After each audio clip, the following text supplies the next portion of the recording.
किसी जमाने में एक चोर था। वह बड़ा ही चतुर था।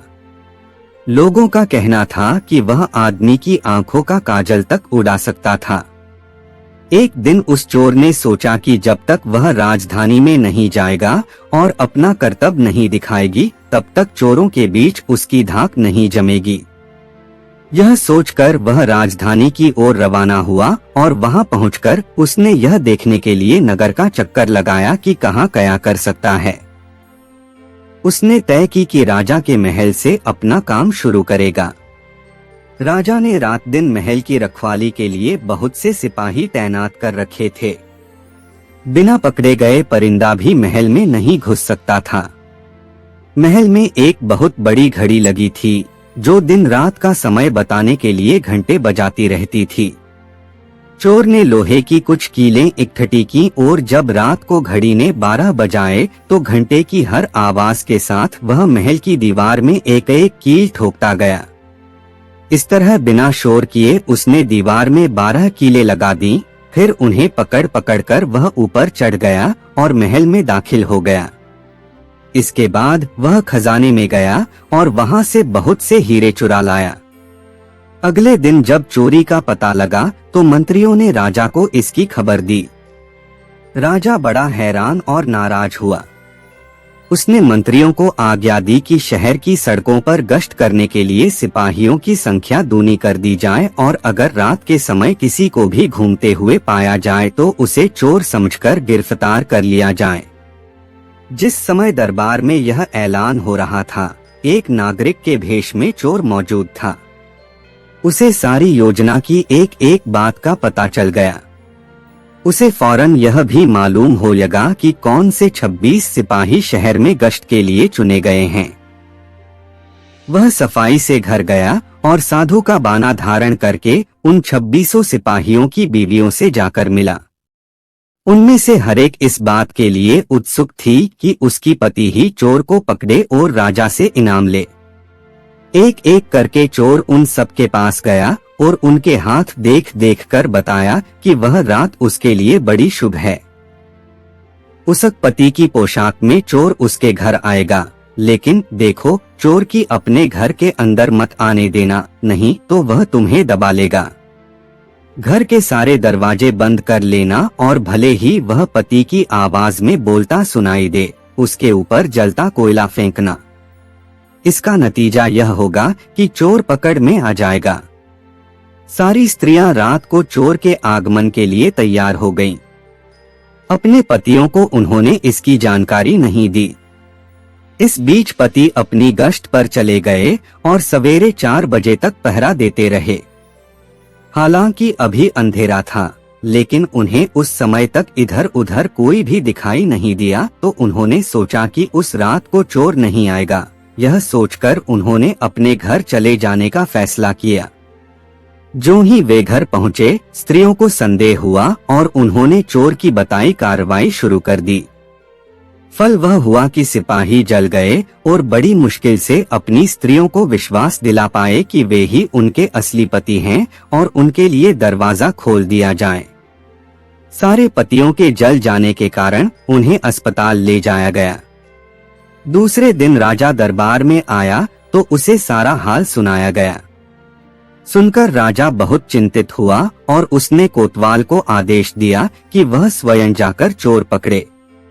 उस रात कोतवाल ने तैयार होकर शहर का पहरा देना शुरू किया।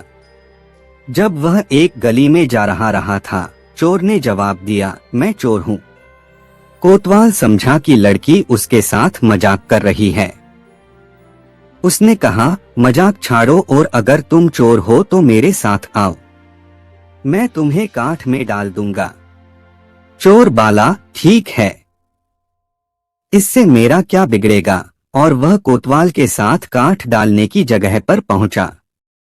वहां जाकर चोर ने कहा, कोतवाल साहब, इस काठ को आप इस्तेमाल कैसे किया करते हैं, मेहरबानी करके मुझे समझा दीजिए।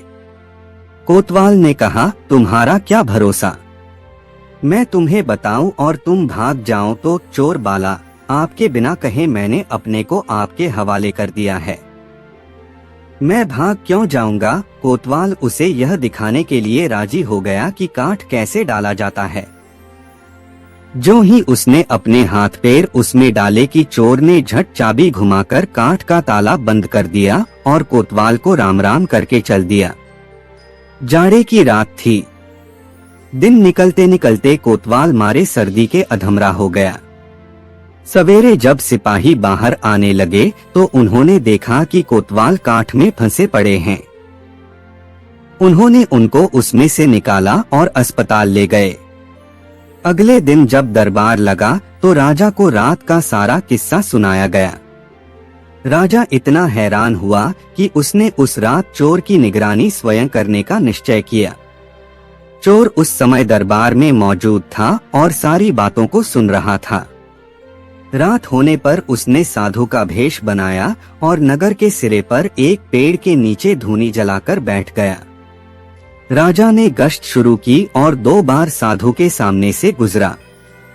तीसरी बार जब वह उधर आया तो उसने साधु से पूछा कि क्या इधर से किसी अजनबी आदमी को जाते उसने देखा है। साधु ने जवाब दिया कि वह तो अपने ध्यान में लगा था, अगर उसके पास से कोई निकला भी होगा तो उसे पता नहीं। यदि आप चाहें तो मेरे पास बैठ जाइए और देखते रहिए कि कोई आता जाता है या नहीं।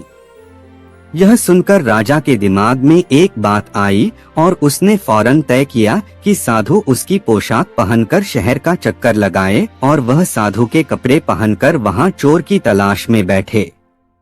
आपस में काफी बहस मुबाहिसे और 2-3 बार इनकार करने के बाद आखिर चोर राजा की बात मानने को राजी हो गया और उन्होंने आपस में कपड़े बदल लिए। चोर तत्काल राजा के घोड़े पर सवार होकर महल में पहुंचा और राजा के सोने के कमरे में जाकर आराम से सो गया। बेचारा राजा साधु बना चोर को पकड़ने के लिए इंतजार करता रहा। सवेरे के कोई 4 बजने आए। राजा ने देखा कि न तो साधु लौटा और कोई आदमी या चोर उस रास्ते से गुजरा, तो उसने महल में लौट जाने का निश्चय किया। लेकिन जब वह महल के फाटक पर पहुंचा तो संतरियों ने सोचा, राजा तो पहले ही आ चुका है, वो न हो यह चोर है जो राजा बनकर महल में घुसना चाहता है। उन्होंने राजा को पकड़ लिया और काल कोठरी में डाल दिया। राजा ने शोर मचाया पर किसी ने भी उसकी बात न सुनी।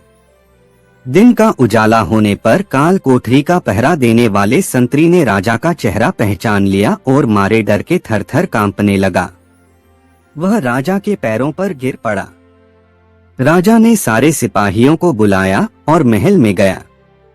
उधर चोर जो रात भर राजा के रूप में महल में सोया था, सूरज की पहली किरण फूटते ही राजा की पोशाक में और उसी के घोड़े पर रफू चक्कर हो गया। अगले दिन जब राजा अपने दरबार में पहुंचा तो बहुत ही हताश था। उसने ऐलान किया कि अगर चोर उसके सामने उपस्थित आ जाएगा तो उसे माफ कर दिया जाएगा और उसके खिलाफ कोई कार्रवाई नहीं की जाएगी, बल्कि उसकी चतुराई के लिए उसे इनाम भी मिलेगा। चोर वहां मौजूद था ही फौरन राजा के सामने आ गया और बोला, महाराज, मैं ही वह अपराधी हूँ। इसके सबूत में उसने राजा के महल से जो कुछ चुराया था वह सब सामने रख दिया, साथ ही राजा की पोशाक और उसका घोड़ा भी। राजा ने उसे गांव इनाम में दिए और वादा कराया कि वह आगे चोरी करना छोड़ देगा। इसके बाद से चोर खूब आनंद से रहने लगा।